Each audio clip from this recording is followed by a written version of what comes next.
My role in this project was to commission artists and communities to be involved in art projects inside and on the outside of the new centre.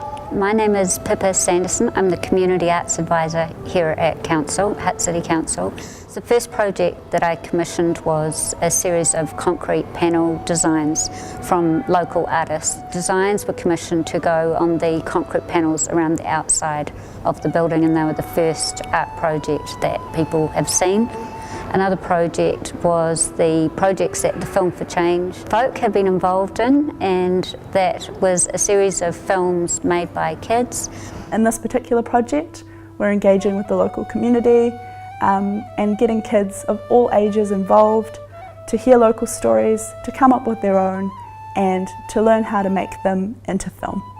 Another project I commissioned was a mural that involved the artist Shane Tuffrey working with local community to paint a mural. So the aim of the mural project was, again, the aim of the art projects, which was to involve the local community in developing artworks for the Taita Centre. My name is Shane Tuffrey. I'm a visual artist, and recently I've ventured out into painting murals, helping the community design and execute murals. We did 4 workshops. We're in the Pomare community hall, and we just got out some wooden tables, some newspaper and whole materials, and invited the public to come along. You have to involve the community, and I like doing that because it's you get their input, because it's theirs at the end, and they have to look at it every day. So it's really important they have input. You can't do some arty-farty thing out there where people don't understand it. You're going to do something that tells a story and connects them. That's the beauty of murals. The last project that I commissioned was a flags project, and that was organised in partnership with Jen Boland and Jolie De Gaia from the education team at the Douse. Our goal was to create a sense of belonging in the centre and to get the kids thinking about how the centre was going to become a part of their neighbourhood before it actually opened. The project started when Pippa Sanderson and I sat down and we had a big brainstorm about a collaborative artwork that we could do that involved as many kids as possible, and we decided, what would be really great would be to do flags and then hang them as buntings in the new concourse. So when the kids get there, they'll look up and they'll see themselves in the centre. We had the pleasure of working with 7 different schools. We had Wilford School, St Michael's School, Pomare, Avalon Intermediate, Taita Central, Rata Street and Dyer Street. And then we also went to the Kids Connect Hui, and we wanted to be able to capture the kids' thoughts for the future and their hopes and their dreams. So they were thinking about one main idea and a symbol that could represent that, and they could choose whether or not they used words or symbols or pictures. This is 3, there's another 850 hanging from the ceiling. So there's value aesthetically in the space, but the value is greater than that because it's about the belonging.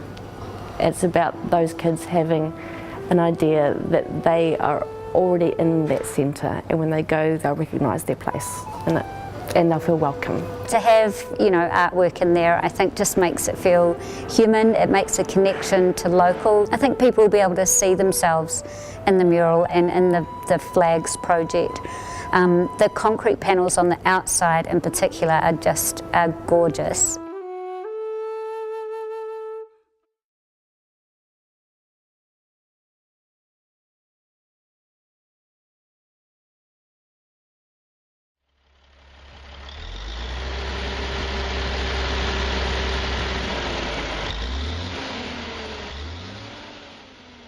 I moved here in 1984 after coming back from Taranaki and stuff. Lived in town from 78 to 84 and then moved out here. So at 84 till now, that's a bit of a spell being here. And I've seen this neighbourhood pick up, drop down, empty out, pull up, pick up, drop down and empty out and then boot it out. And that's what I've seen, over the years. The people are changing. Pretty much Pomare was just Islander, Māori community. The only white people that used to wind up on the street is because they go with either a Māori girl or the Marigills going with a Pākehā guy, you know, or boys, the Islanders go with a white guy. They usually used to wind up in Pomare. I think the community out in Pomare and Taita is amazing. I think it's diverse, very community focused and very cultural. I mean, the talent that's out here is just amazing. This place is just oozing talent, from the music to the sports to the academics to the, you name it, they come from this space. And so, yeah, we need to celebrate the richness of and diversity of this space.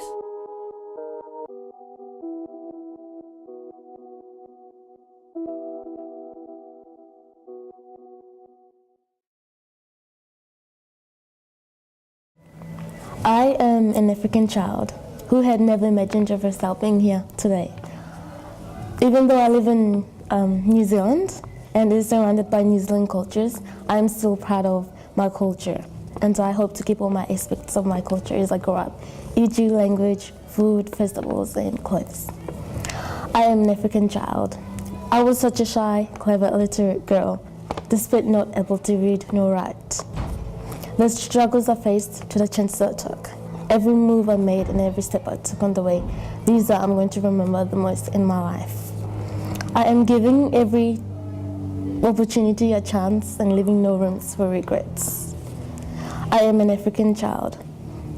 The experience of my life here has formed the way I view the world and helped me to become understanding of a need, compassion towards other people from different backgrounds than my own.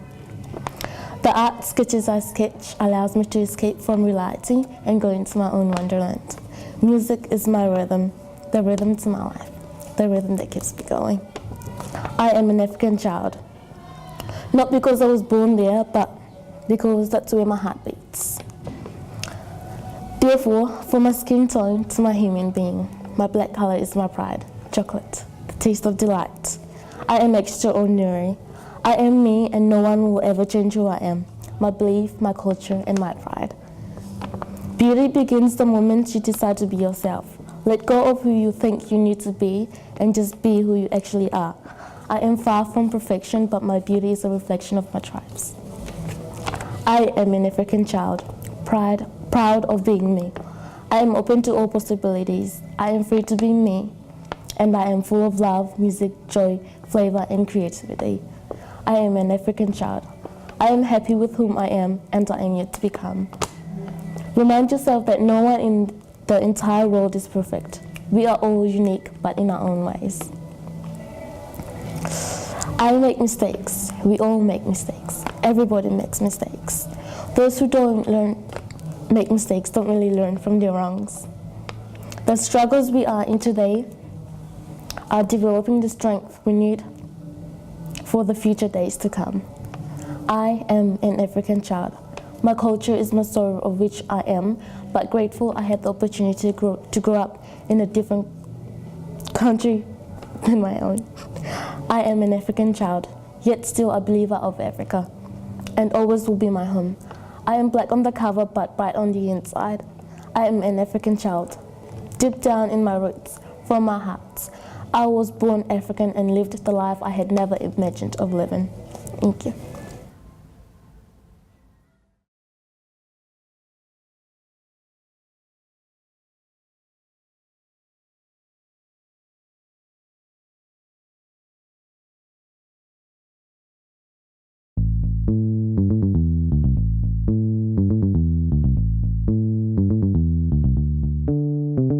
When I first came to Pomare, I didn't become involved with the community until I was asked to by the community house coordinator, and that's when the community house was in the Glade.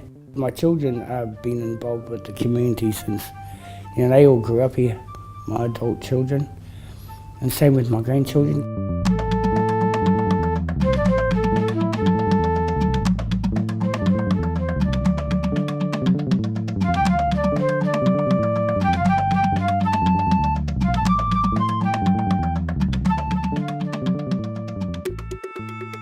my life has been flowing through somewhere around the Taita Pomare area.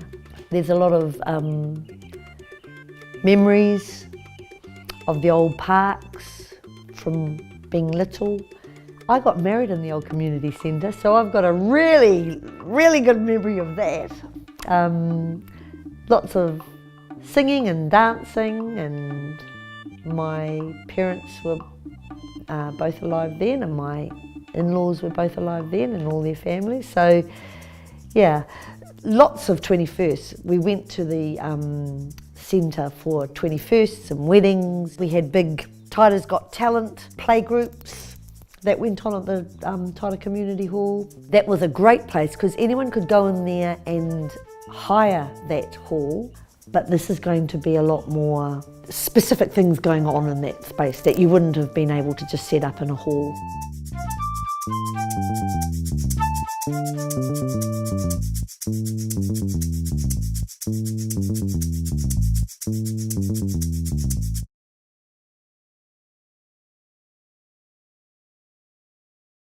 First project that I commissioned was a series of concrete panel designs from local artists that I found by working with a woman called Sue Ray, local community weaver. These designs were commissioned to go on the concrete panels around the outside of the building, and they were the first art project that people have seen, and they're up there at the moment.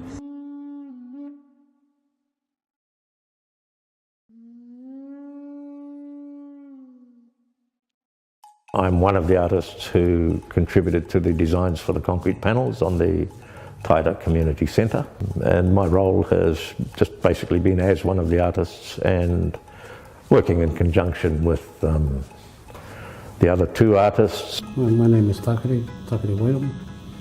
I've lived in Taita for the last 3 years. Also I've been involved in a few art projects in Taita itself and Pomare. My name is, everybody call me Tua, but my whole name is Tua Lau Whare. I've been here about 25 years, 25, 26.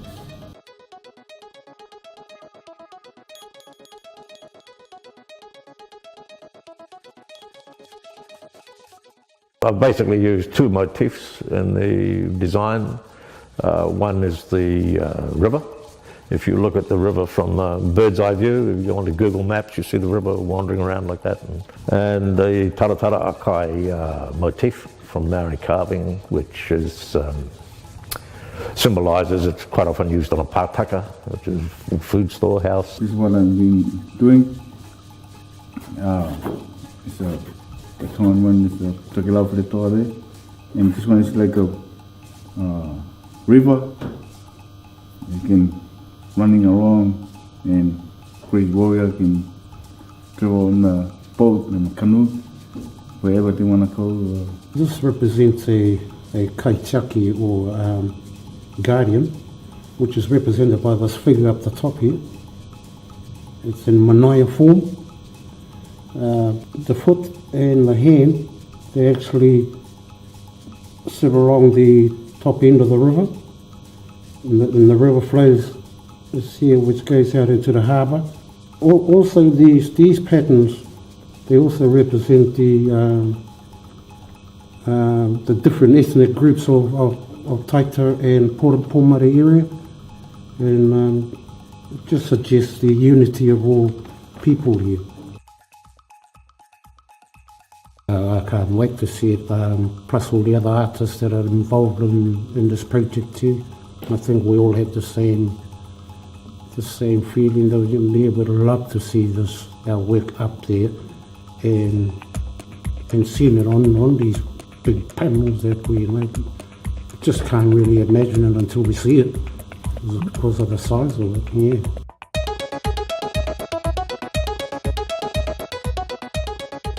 People seem to enjoy the fact that the panels are thematically related to the people who live in the area because of the Māori and Pacific Island input. I think that they respond to the fact and enjoy the fact that the architecture has those elements incorporated into it. It is a community centre. It's in amongst this community of people here for their use. So as they take ownership of it, it's an inevitability that they will contribute just by using the centre, when the project is finished, and that it will take on the flavour and the culture of the people who use it.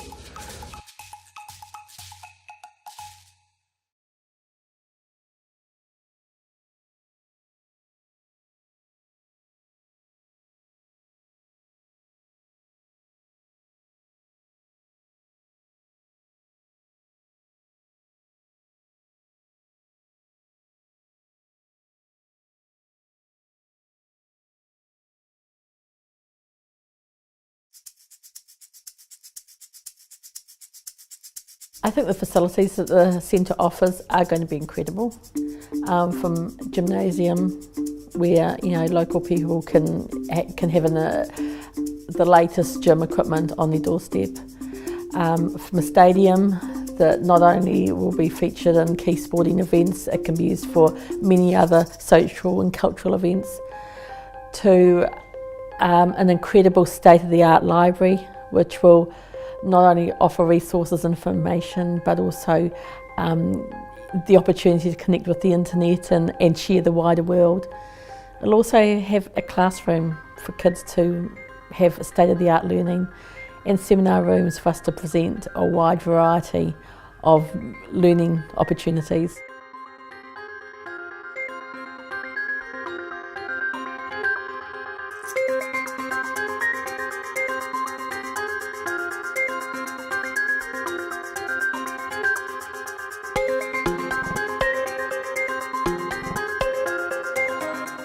It's probably a hub for all the young people to come that, are interested in something else.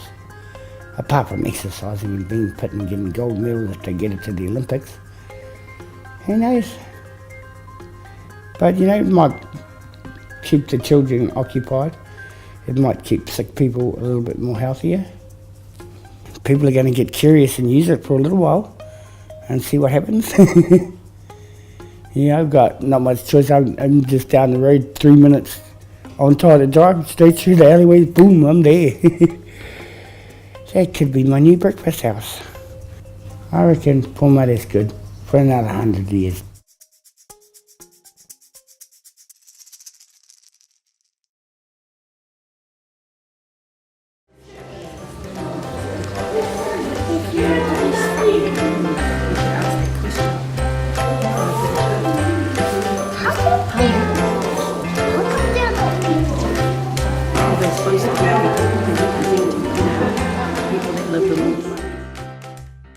I had great expectations for the project. I think I found out about it close to a year ago when Helen at some point just mentioned, we're going to be working out in Taita Pomare again, and there's going to be a workshop when we'll be teaching kids how to make films. And I thought, I need to do this. I'm in.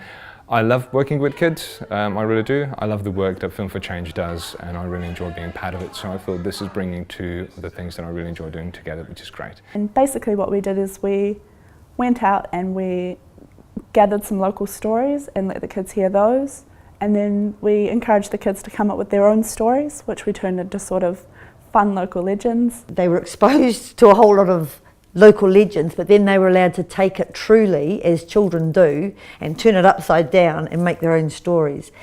And that's okay. That's what this was about. This was about children being able to be creative and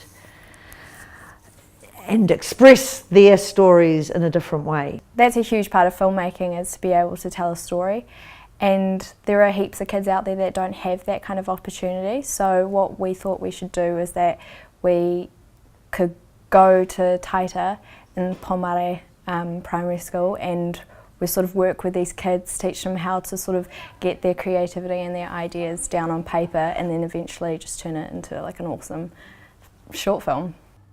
The Taita Pomare community was such a big help in running these workshops and making these films, because we had volunteers from all over. We all just came together to reach for a common goal, and it really goes to show the power of community in achieving those kinds of goals. We had 5 workshops in total. The first workshop, we took the kids out on a bus when the bus turned up. That was the first challenge of the whole thing. and we went and heard different locals telling different legends and stories about the local area. His friend Nucky was very different. He never kept still. He was the sort of tiny father that ran around all over the place. Well, he couldn't run, he swam. And he went round and round and round and round out there, and when he was bored, he would do great big leaps, and he would leap right over the island. It's quite important that in our culture that it's not necessarily handed down eldest son to eldest son, but in Māori we pass it down to the most able. And Wītapu Ngātata was considered the most able person in the tribe. The second day was about learning how to tell your own stories and script writing. We started off by exercising the kids' creativity and seeing how they tell stories and what kind of stories they come up with. And then we sort of developed that idea by getting them to brainstorm, write it down, and then we structured it into a story, and then eventually we gave them the skills that they needed to make these films happen. When we were coming up with the scripts, I thought I was going to have to be guiding these kids through the basics of narrative structure. You know, something good happens, but then something bad happens. They just dove right in and put out this incredibly imaginative version of their local history. You would think that the kids would come up with certain ideas, you know, you'd be like, oh yeah, they'll write about this and this and this, but their minds are so uncontrollable and they just came up with these incredible stories that I wouldn't have never even thought of, and I think that's the beauty of it. Rosietta saw everything and decided to reward their friendship by turning them back into Mataita and making him a prince. The third day was about preparing the props and the costumes and the sets for the films. Yes, I think what we can do is, oh yeah, there's some rocks. Also working on how the kids will be using the equipment. So we started teaching them how to use the camera and the sound equipment and what levels to look out for, how to frame an image. I think the only thing is that the Taniwha may need to be closer to the camera because they will knock the set over. The fourth day we spent shooting one of the kids' films, and they all had such a great time. The thing I learned was being quiet and working as a team. The music has to suit the type of movie and like the speed, the tempo and everything. Everyone was being creative and working as a team. Facial expressions tell a lot about a story. Everyone in the team is important. Everybody was allowed to have a turn at doing everything, and I think that was a really neat process.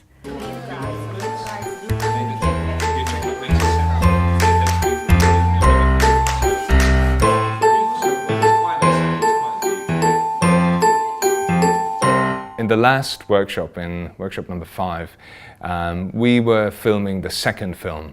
And by that time we already had reps on the first one, and we managed to bring a rough cut along to show the kids. So about halfway through the last workshop we huddled around the computer and watched all 90 seconds of the first film together with the kids, and it was amazing for me to see them glued to the screen, but also for them to see what it is that they have achieved. We turned up a bunch of filmmakers who had worked with kids a couple of times before, but not that much, and the community really gave us an opportunity to just give it a go. And that's what the whole sort of ethos of the workshops was just getting in there and seeing if we could make it happen. My favourite part of the workshop was going to the dance, acting, filming and costume making. So the directing and sort of choosing the scenes. Painting. Getting to know everyone's name. Acting. Sketching.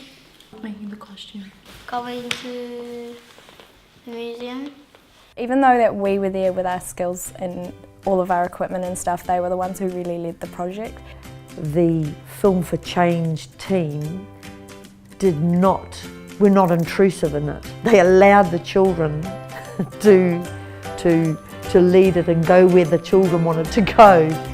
It went really well. I think the kids really enjoyed and were proud of what they came up with. I certainly hope that we can run this program again. I think if we run it again, I'll be happy.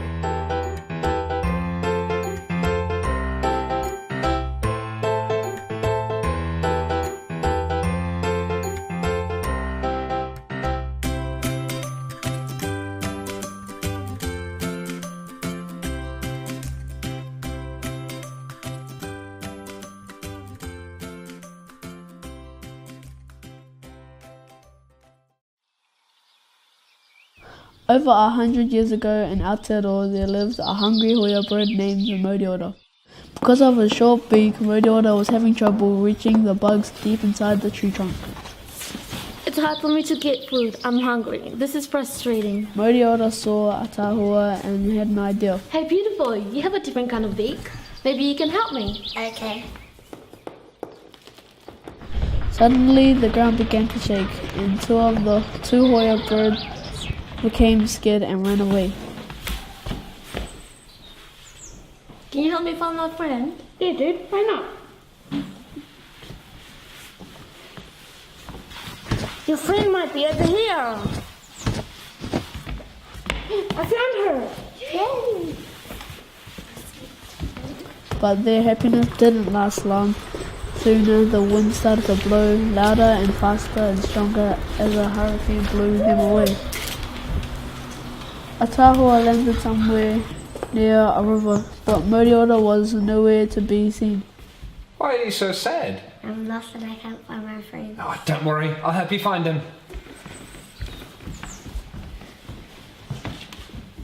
Look, here he is.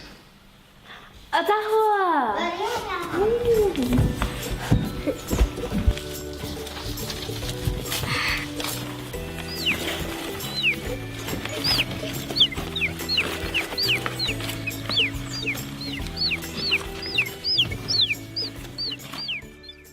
But it wasn't a happy ending for the hoia bird. In the early 1900s, the hoia bird became extinct due to overhunting and deforestation. The end.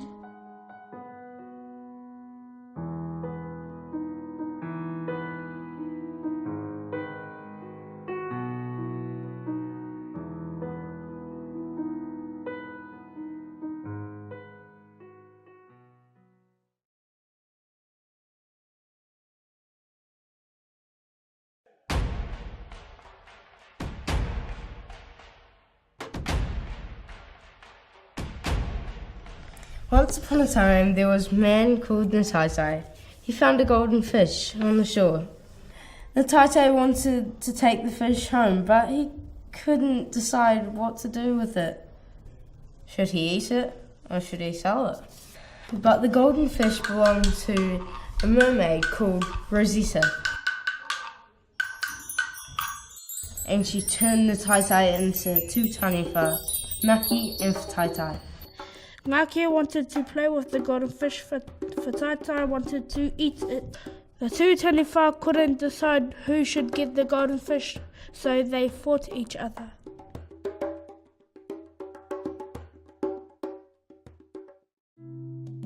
Maki and Taita agreed that they shouldn't fight anymore and neither of them should eat or play with the golden fish because it wouldn't be fair to each other.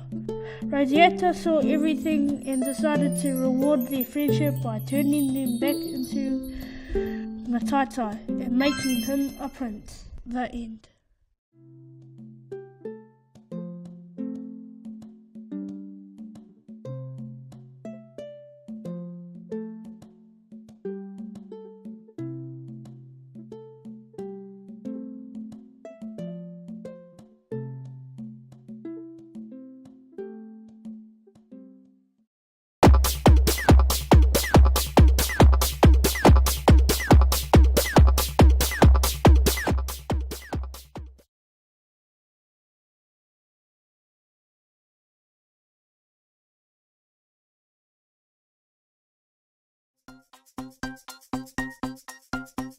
I really hope that this centre is a catalyst for really positive change in this community. It may not have everything that everyone wants, but it's a real foundation. I think a lot of the sports people who use the centre will use it because of the facilities, amazing facilities and, you know, amazing usage from the sporting groups. But that's only half the centre. The other half focuses on the community and having them involved, having them fully engaged, they have to have ownership. It's really important that that place is a place where we go and we celebrate all the talent Taita is made of and Pomare is made of. And I'd love to see somewhere in there depictions of the Haast Eagle and the huia. The huia's gone. Ko te ohaki tēnei a te huia. This is the farewell message of the huia. Hui, hui, huia. Come together. So it's a play on words. The huia was a bird that was in this area that is now extinct. We didn't care. We didn't care enough for that bird that it still is with us today. So that's the farewell message of the huia, is come together. And surely that is what te mako is all about. Calling us to come together, calling us to be together and share.